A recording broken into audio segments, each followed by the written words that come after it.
Donald Trump যত রকম পদক্ষেপ নিচ্ছেন, যত কৌশল নিচ্ছেন, কোনো কিছুতেই কাজ হচ্ছে না।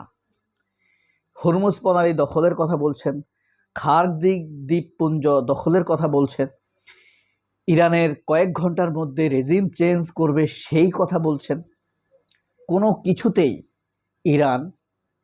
ইরানের সাথে আমেরিকা পেরে উঠছে না। এই বিষয় নিয়ে আলাপ করব, কেন পেরে উঠছে না এই বিষয়টি আলোচনায় থাকছে। সর্বশেষ এসে ট্রাম্প সোজাসুজি আবদার করে বসছে যে ইরানের তেল ক্ষেত্র দখল করাই হলো আমেরিকার মূল টার্গেট। কেমন জানি মামার বাড়ির আবদারের মতো মনে হচ্ছে, তাই না? এই বিষয়টি নিয়েও আলাপ করব। তৃতীয় যে বিষয়টি নিয়ে আজকে আলাপ করব সেটি হলো সৌদির আমেরিকার ঘাঁটিতে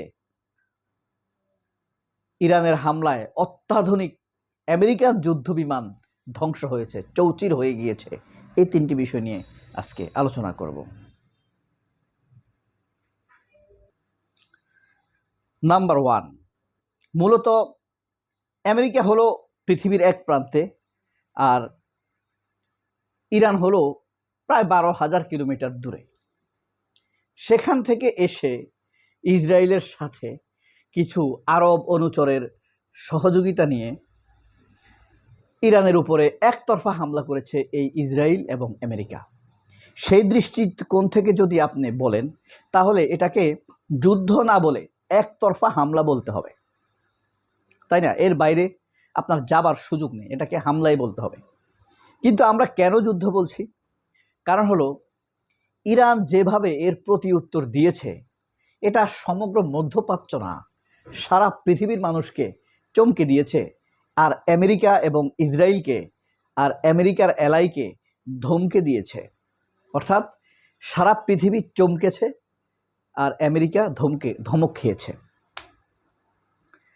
এরপরে আমেরিকা শুধু আশ্চর্যই হচ্ছে, তারা হরমুজ প্রণালী দখলে নিয়েও কিছু করতে পারছে না, দখলের চেষ্টা করেও তারা পারেনি, তারা খার্গ দ্বীপ দখল করতে গিয়েও তারা পারেনি। খার্গ দ্বীপ তো আপনারা এতদিনে নিশ্চয়ই জানেন,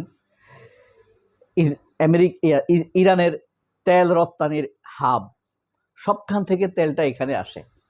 এটা দখলে নিতে পারলে তারা ভেবেছে ইরানকে পঙ্গু করে দিতে পারবে, কিন্তু সেখানে হামলা করে ন্যূনতম ইরানের কোনো রকম ক্ষতি করতে পেরেছে বলে কোনো রকম তথ্য প্রমাণে দেখা যাচ্ছে না।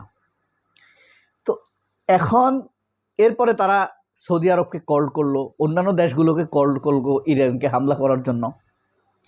এরপরে তারা তাদের নানান রকম যে অস্ত্রশস্ত্র ছিল ইরানকে হামলা করার, কাবু করার, সব কিছুই তারা ফেল করলো। কোনো কিছুতে ইরানকে কিছু বলতে পারছে না।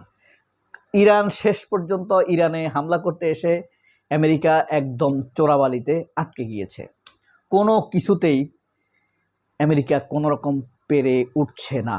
দ্বিতীয় যে বিষয়টি আলাপ করতে চাইছিলাম, ট্রাম্প একটা আবদার করে বসেছে, ইরানের তেল ক্ষেত্র দখলই হলো তার মূল উদ্দেশ্য। এটা যেমন মামার বাড়ির আবদার, সে এখন তেল ক্ষেত্র দখল করবে ইরানে, এই লক্ষ্য নিয়ে একবার যে আসলে ফ্যাক্ট হলো তার এসব বালখিল্যপূর্ণ কথাবার্তায় কেউ ভরসা রাখতে পারছে না। এটা হলো বাস্তবতা, এটা হলো সত্য কথা।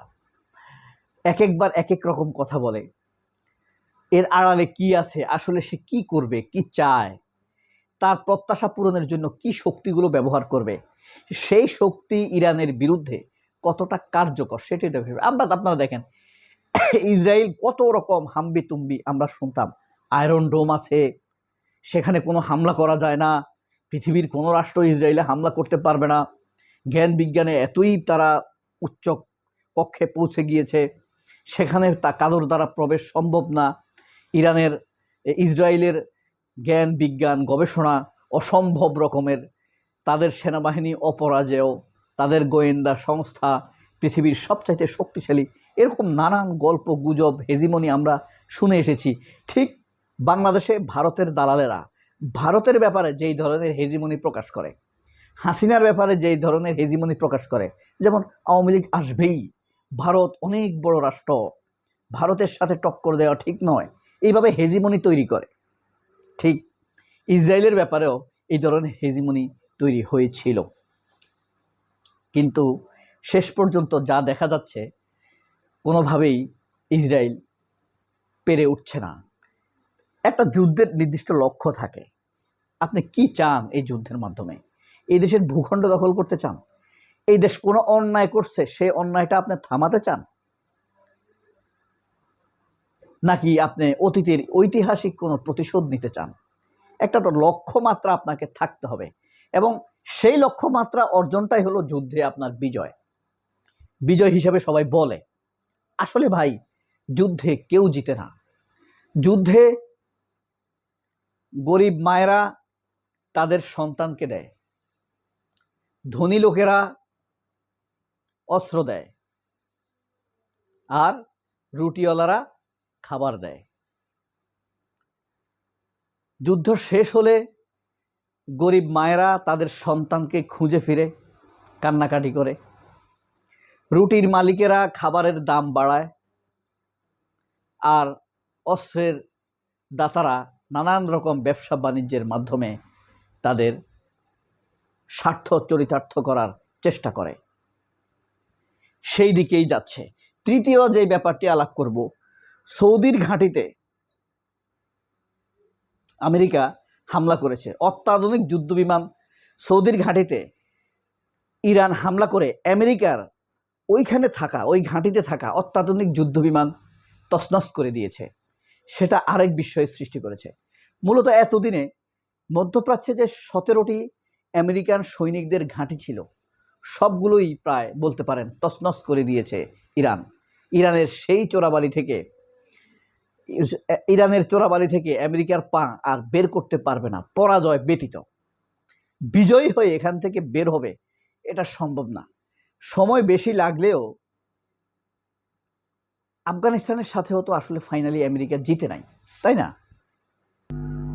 অন্যদিকে ইরাকে যে আমেরিকার সুরক্ষিত ঘাঁটি ছিল, সেটাকেও তছনছ করে দিয়েছে ইরান হামলা করে।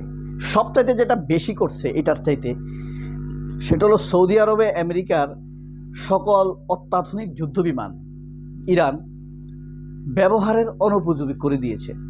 অনেকগুলোর স্ট্রাকচার চেঞ্জ করে ফেলেছে। তো আসলে এই চোরাবালিতে আটকে গেছে আমেরিকা। এখান থেকে তারা বের হওয়া সম্ভব না। মামার বাড়ির আবদার এইসব বলে টলে এখন তারা কোনো রকম পার পেতে চায়।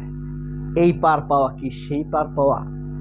একটি ডিক্লারেশন তৈরি করলেও হয়, আমেরিকা এখন বলুক আমরা জিতেছি। এই ছাড়া এখন আর তাদের কোনো উপায় নেই। সবাই অনেক ভালো থাকবেন। আল্লাহ হাফেজ। আসসালামু আলাইকুম।